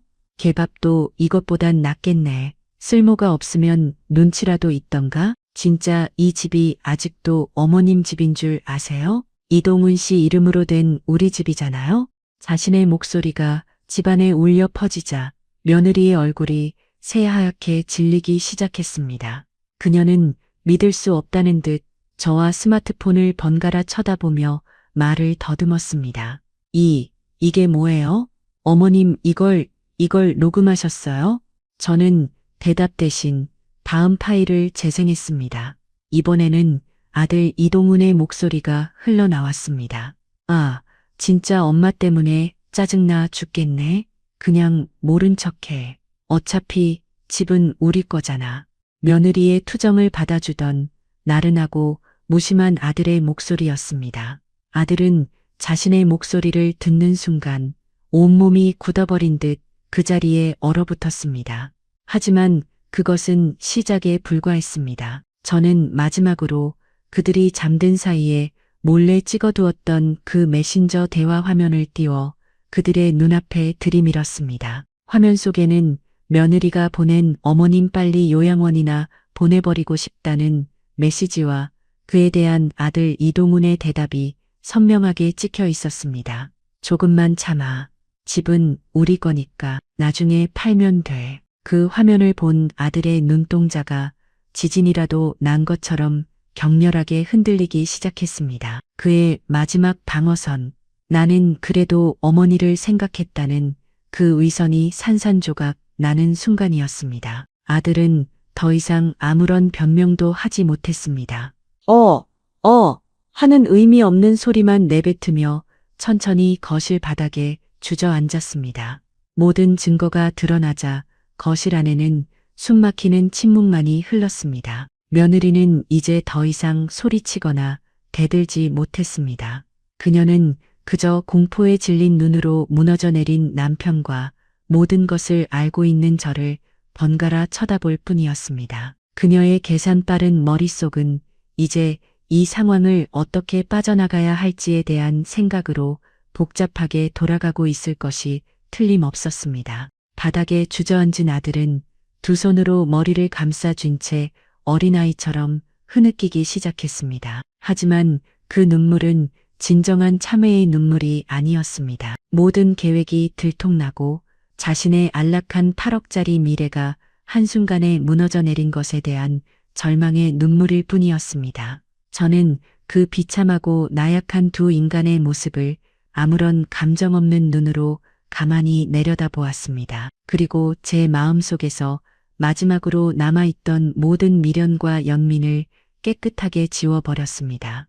그날 이후 8억짜리 그 집은 완벽한 침묵의 전쟁터가 되었습니다. 아들 이동훈과 며느리 윤서연은 저를 유령처럼 취급했고 저는 그들을 가구처럼 대했습니다. 우리는 같은 공간에서 숨을 쉬었지만 서로 다른 세계에 존재하는 섬처럼 떠 있었습니다. 현관문에 붙은 붉은 가압류 통지서는 그 누구도 떼어내지 못했고 그 종이 한 장이 이 집을 지옥의 입구처럼 만들었습니다. 그 숨 막히는 시간 속에서 저는 김진우 변호사와 함께 첫 재판을 준비했습니다. 한 달이라는 시간은 화살처럼 빠르게 지나갔고 마침내 운명의 그날이 밝았습니다. 법원으로 향하는 제 발걸음은 더 이상 떨리지 않았습니다. 오히려 비장함마저 감돌았습니다. 법원 앞에는 이미 아들 내외와 그들의 변호사가 먼저 와 있었습니다. 정장을 빼입은 아들은 초조하게 담배를 피우고 있었고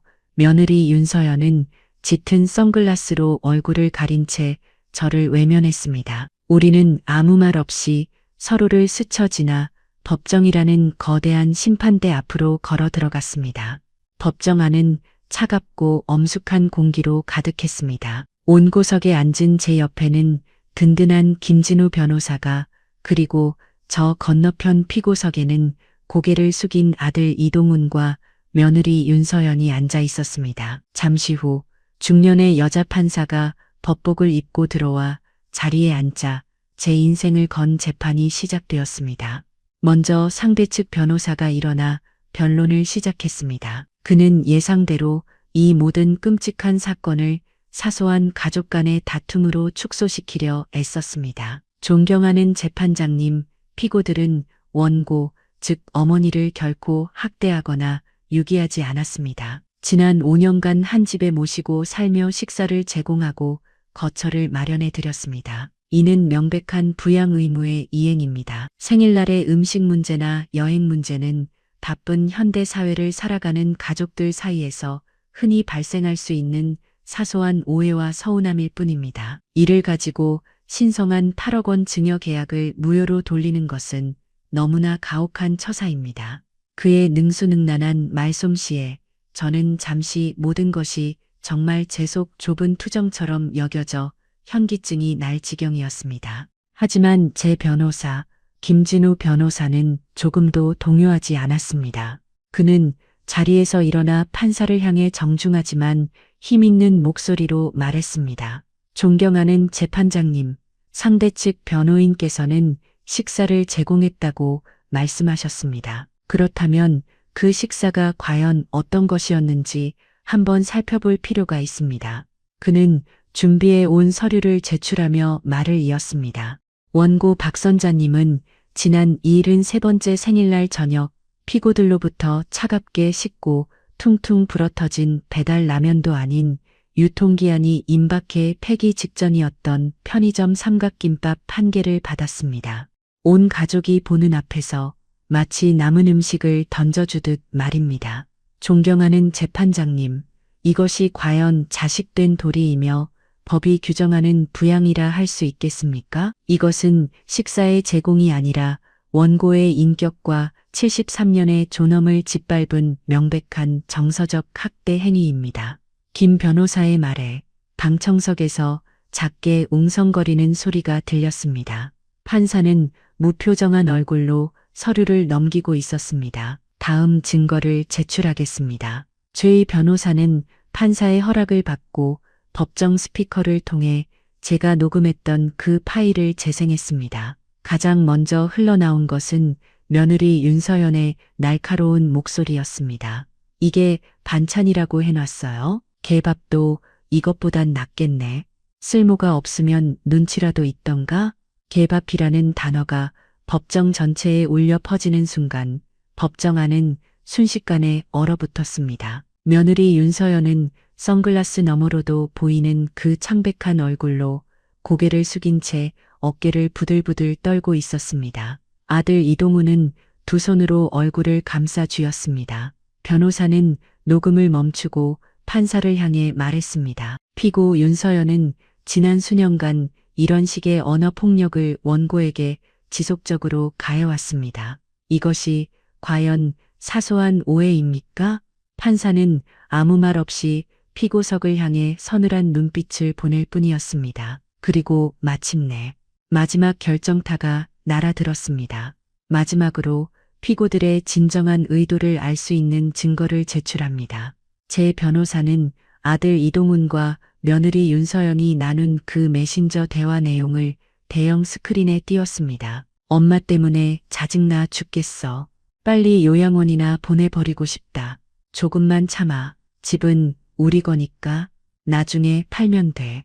그들의 잔인한 계획이 만천하에 공개되는 순간 아들 이동훈은 완전히 무너져 내렸습니다. 그는 더 이상 변호사의 뒤에 숨지 못하고 그 자리에 주저앉아 어머니, 어머니 하며 소리 없이 오열하기 시작했습니다. 상대 측 변호사마저도 더 이상 아무런 변론도 하지 못한 채 굳은 얼굴로 입을 다물었습니다. 모든 것이 끝난 것이었습니다. 판사는 스크린에서 눈을 떼고 피고석에 비참한 두 사람을 잠시 내려다본 뒤 최종 판결을 위해 재판을 잠시 중단하겠다는 말을 남기고 자리에서 일어났습니다. 첫 번째 재판은 저의 완벽한 승리로 끝나고 있었습니다. 그리고 마침내 최종 판결일이 다가왔습니다. 두 번째로 들어서는 법정은 더 이상 두렵거나 낯설지 않았습니다.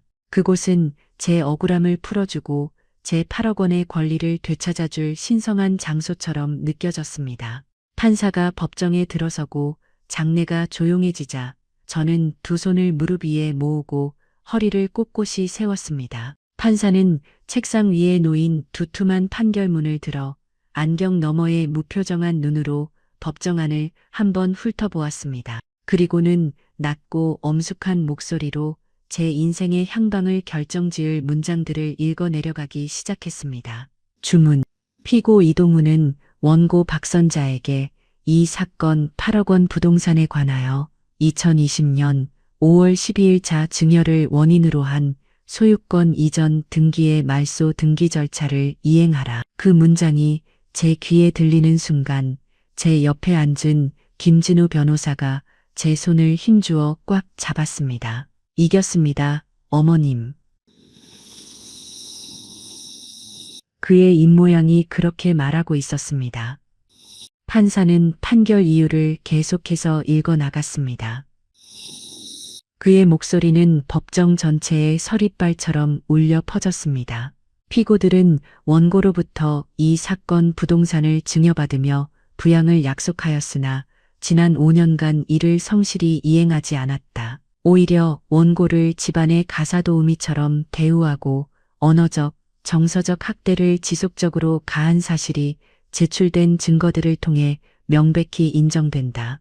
판사는 잠시 말을 멈추고 고개를 들 수 없을 정도로 숙이고 있는 아들 이동훈과 며느리 윤서연을 향해 서늘한 시선을 보냈습니다. 특히 73 노모의 생일날 온 가족이 보는 앞에서 유통기한이 임박한 폐기 편의점 삼각김밥을 성일합시고 내민 행위는 경제적 부양의 혜태를 넘어 인간의 최소한의 존엄마저 짓밟은 파렴치한 행위라 아니할 수 없다. 판사의 질책에 며느리의 어깨가 크게 떨리기 시작했습니다.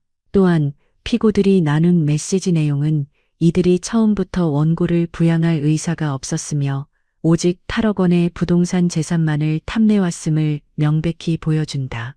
따라서 이 사건 증여계약은 그 신의 성실의 원칙을 현저히 위반하였으므로 원고의 청구를 받아들여 이를 취소하고 부동산의 소유권을 원고에게 환원함이 마땅하다. 판사는 마지막으로 판결문을 내려놓고 법봉을 들어 책상을 내리쳤습니다.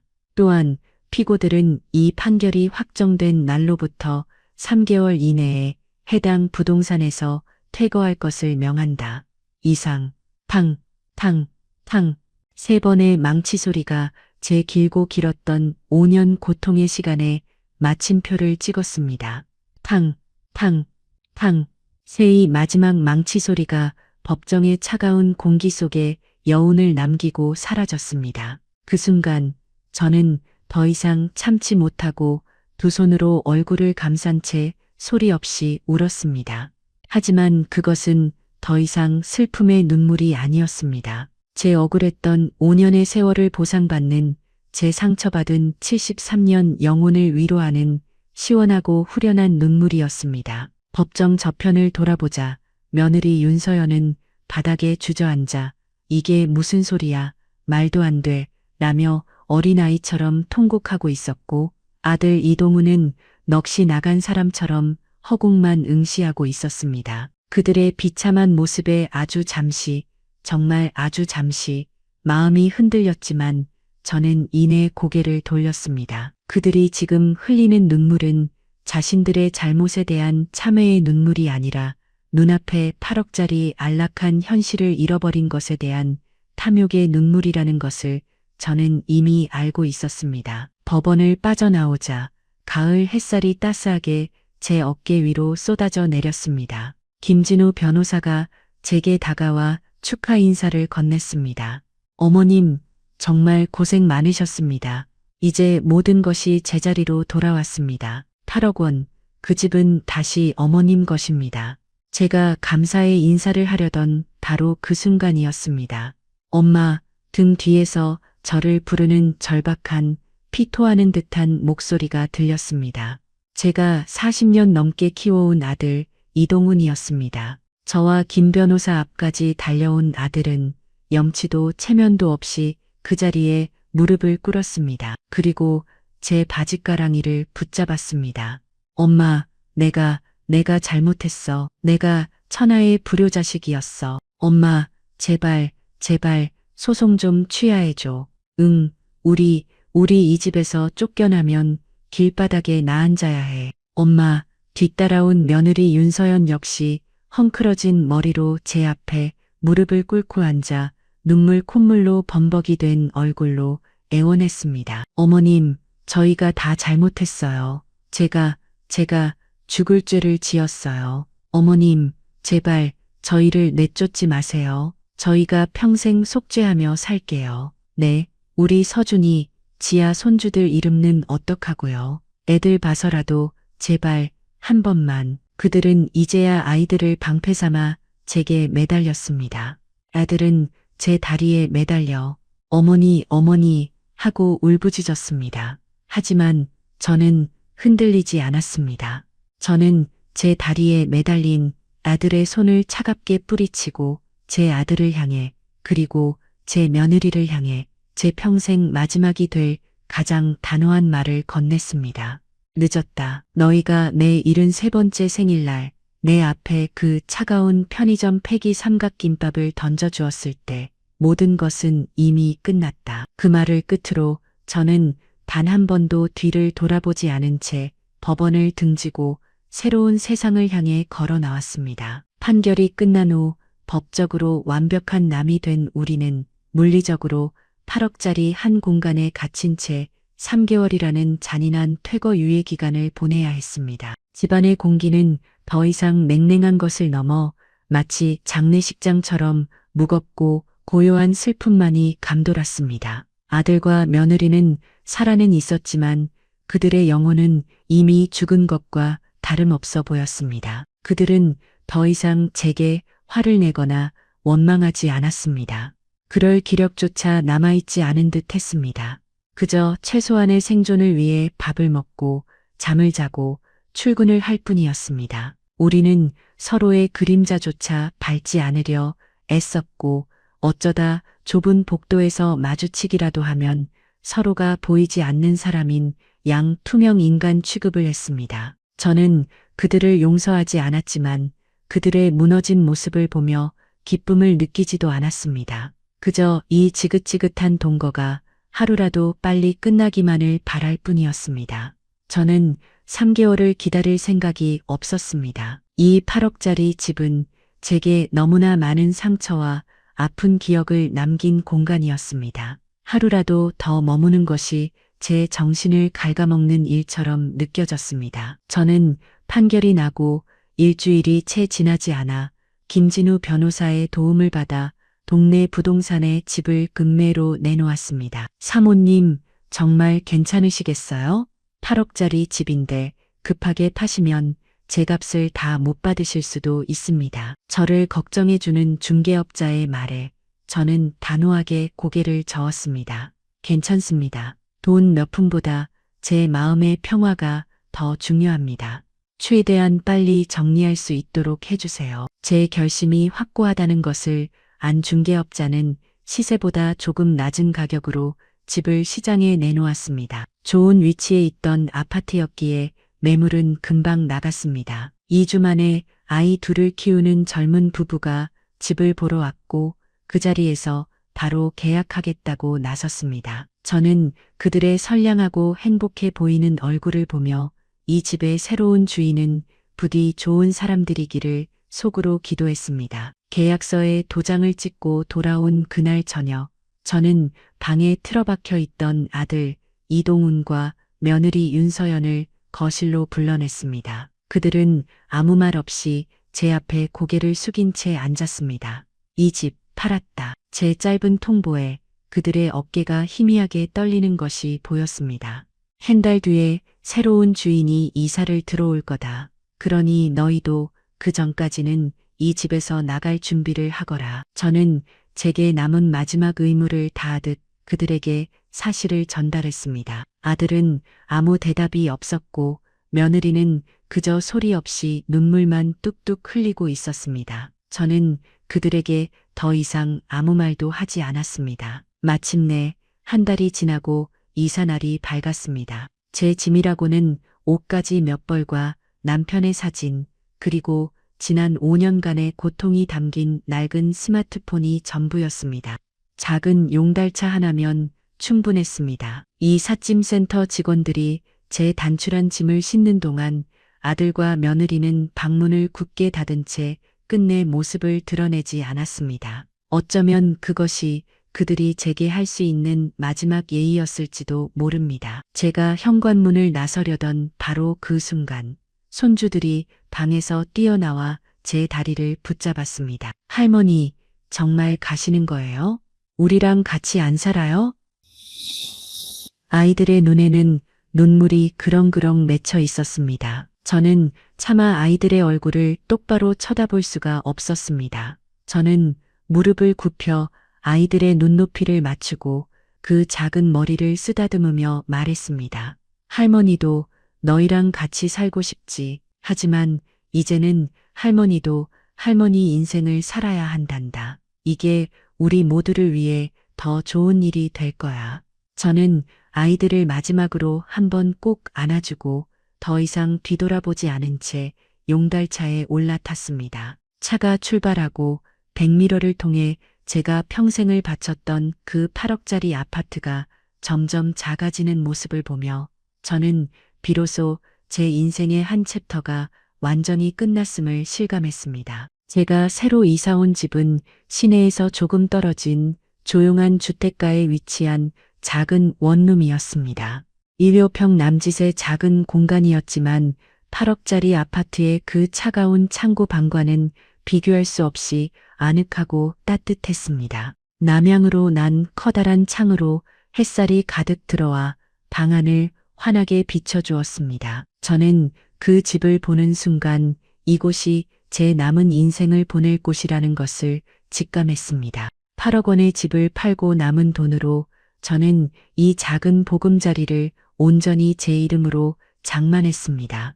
이사 첫날, 저는 제 단출한 짐을 풀며 가장 먼저 남편의 낡은 사진을 창가 가장 햇살이 잘 드는 곳에 올려두었습니다. 여보, 우리 이제 여기서 새로 시작하는 거예요.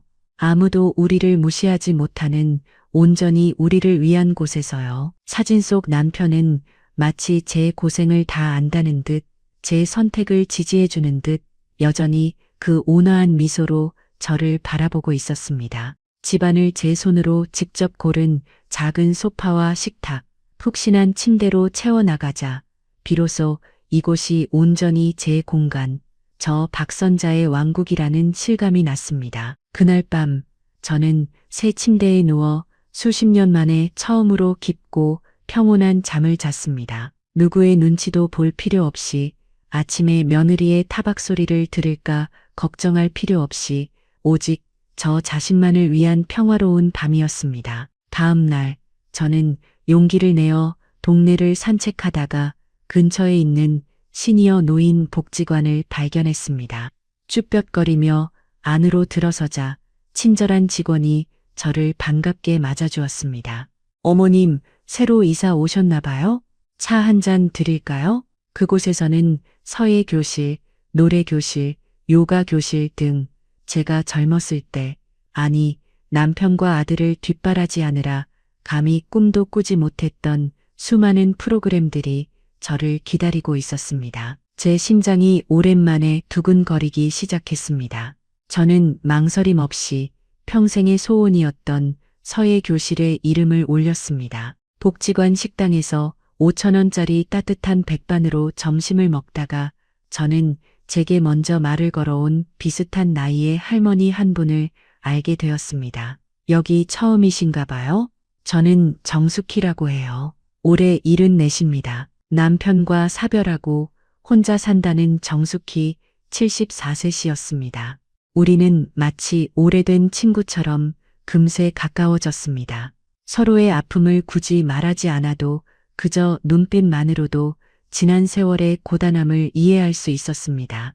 우리 박선자 씨, 이제 여기서라도 우리 인생 재미나게 살아봐요. 자식들한테 기댈 생각 말고 우리끼리 의지하면서. 정숙희 씨의 그 씩씩한 한마디에 저는 든든한 동지를 얻은 것 같았습니다. 일주일 뒤 서예 교실 첫날이었습니다.